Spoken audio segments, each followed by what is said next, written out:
Good morning everyone, and thank you for watching the video where we will discuss the problem of youth unemployment in the European Union, focusing also on long-term unemployment.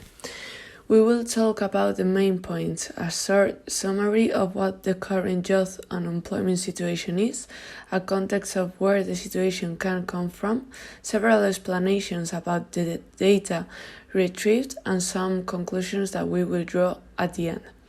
The research article we are going to talk about is number 2 of the 10th volume of Europolity magazine from 2016, written by Bogdan Munton and titled Youth Unemployment in the European Union, a pressure to avoid long-term social impoverishment.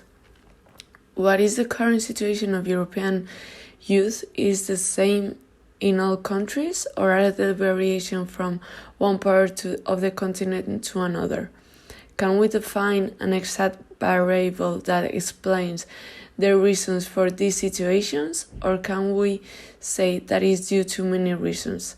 For this study, the author has used the methodology of a quantitative research with certain qualitative aspects.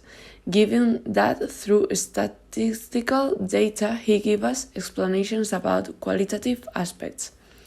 In June 2016 in Europe, there was 18.5% youth unemployment, a far cry from the Mediterranean countries, where 1 in 2 young people under 25 were unemployed. If we extend the range to those under 35, the problem is not in the level of unemployment, but in the quality of the employment, in the type of contract given to young people. After analyzing the results in the article, we can underline the importance of several conclusions. In 2016, 1 in 5 people aged 25-34 were unemployed.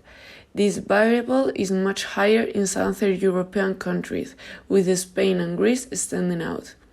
There is an estimated number of the economic cost of this of European Union, which is 150 million euros per year.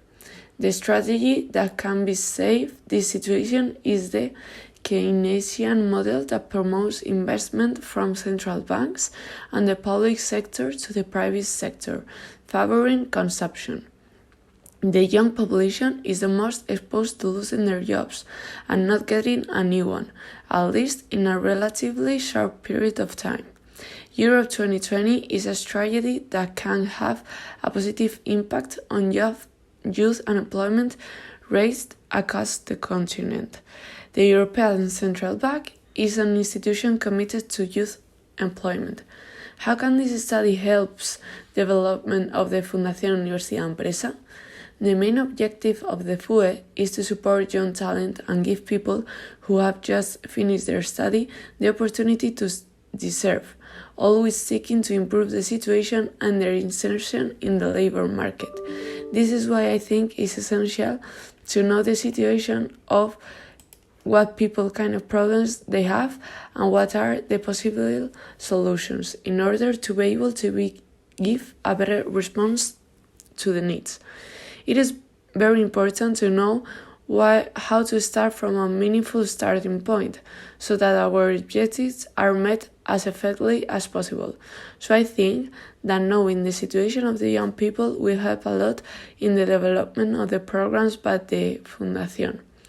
Thank you very much for your time, and I hope you enjoyed this research as much as I did.